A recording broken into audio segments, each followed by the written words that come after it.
Pronoun के अगले chapter में आज हम बात करेंगे रिफ्लेक्सिव प्रोनाउन। यह एक ऐसा प्रोनाउन है, ऐसा सर्वनाम है जो कर्ता के स्वामित्व पर प्रभाव डालता है। जैसे कोई कहता है कि मैं स्वयं शिक्षक हूं, I am a teacher myself, यानी कि आपके स्वामित्व पर यह प्रभाव डाला। जैसे हम जानेंगे रिफ्लेक्सिव प्रोनाउन के बारे में। रिफ्लेक्सिव प्रोनाउन जिसको बोलते हैं निजवाचक, निजवाचक सर्वनाम। ये आपके निजी लाइफ में, प्राइवेट लाइफ में आपको दखल अंदाजी करता है। आप स्वयं दोषी है, you are guilty yourself. आप स्वयं अमीर है, you are rich your self.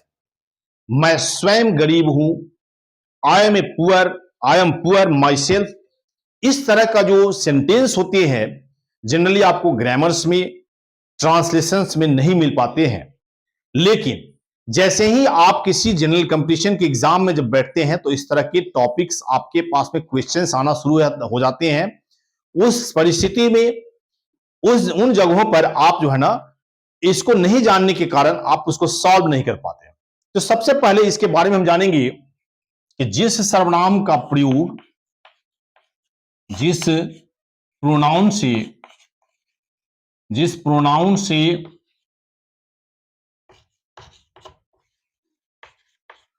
कर्ता के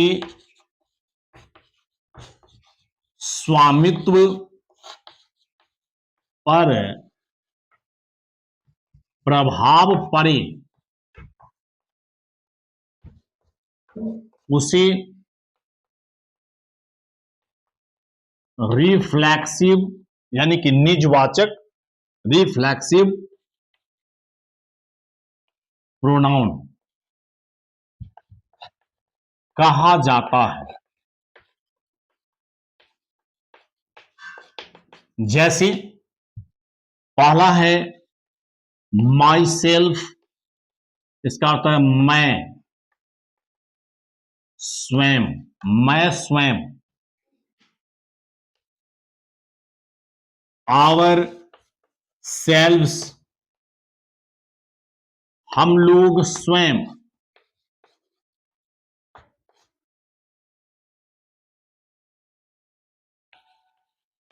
योर सेल्फ,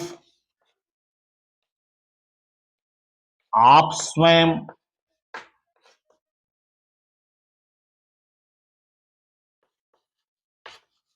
तुम स्वयं।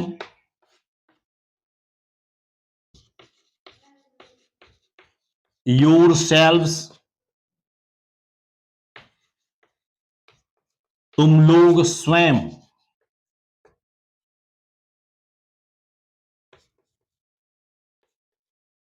आप लोग स्वयं। यहां पर देखेंगे कि योर सेल्फ लिखा हुआ है, वो सिंगल पर्सन के लिए। एक आदमी को यदि आप बोलते हैं कि आप स्वयं दोषी है, you are guilty yourself, लेकिन आप लोग स्वयं दोषी है, तुम लोग स्वयं दोषी हो, तो यहां पर योर सेल्फ लग जाएगा। यहां पर एफ को भी में बदलकर सिंगुलर फॉर्म को प्लूरल फॉर्म में बदला गया है। इसको हम अगले सेंटेंस में बताएंगे, लेकिन आप तब तक क्या समझे कि सिंगुलर में आपको एफ लगा हुआ है। हमने सिंगुलर टू प्लूरल का जो रूल बताया है उसमें आपको मैंने बताया है कि एफ को भी में बदलकर ईएस जोड़ा जाता है। तो योर सेल्फ हो गया। उसके बाद हो जाएगा हिमसेल्फ, वह स्वयं पुरुष के लिए। उसके बाद हर सेल्फ, या स्त्री के लिए। ये भी होगा वह स्वयं, स्त्री के लिए हो जाएगा यहां, और ये आपका पुरुष के लिए हो जाएगा, यहां पर लिख दे रहे हैं। उसके बाद आता है देम सेल्फ, वे लोग स्वयं, वे लोग स्वयं। देखिए, ग्रामेटिकल रूप में इट का इट सेल्फ नहीं लगता है, लेकिन अधिकांश बुक्स में हम लोग जब पौधे के बारे में यदि लिखते हैं तो plants makes there on food it self, पौधे अपना भोजन स्वयं बनाते हैं।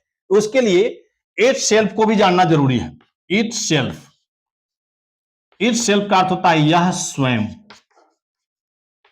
यह स्वयं। तो हम जो है ना किसी भी सेंटेंस में जब इसको जब इस्तेमाल करेंगे, यूज करेंगे, तो हमें यह जानना चाहिए, जानना जरूरी हो जाता है कि ये रिफ्लेक्सिव प्रोनाउन कैसे समझेंगे। जैसे हम यहां पर लिखते हैं माई सेल्फ,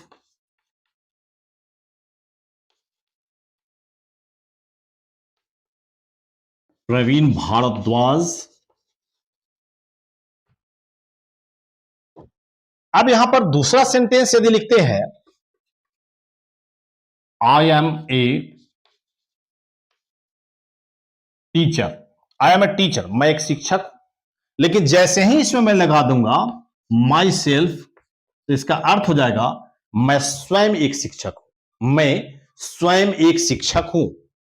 तो इस तरह का सेंटेंसेस जो होते हैं, इस तरह का जो सेंटेंस होगा, जनरली ग्रामर और ट्रांसलेशन में नहीं मिलते हैं, लेकिन इसकी जानकारी जरूरी है। क्योंकि आप इंग्लिश जब सीख रहे हैं तो वह सारी चीजों को, उन सभी चीजों को देखिए, आप समझे, सीखे, जो आपके इंग्लिश को हमेशा स्ट्रांग रखे, इंग्लिश को आप कैद करके रखे। इंग्लिश में आपसे कोई क्वेश्चन करता है तो भली भांति आप उसका जवाब दे सके। अगले वीडियो के लिए आपसे मैं विदा लेता हूं। धन्यवाद, थैंक यू।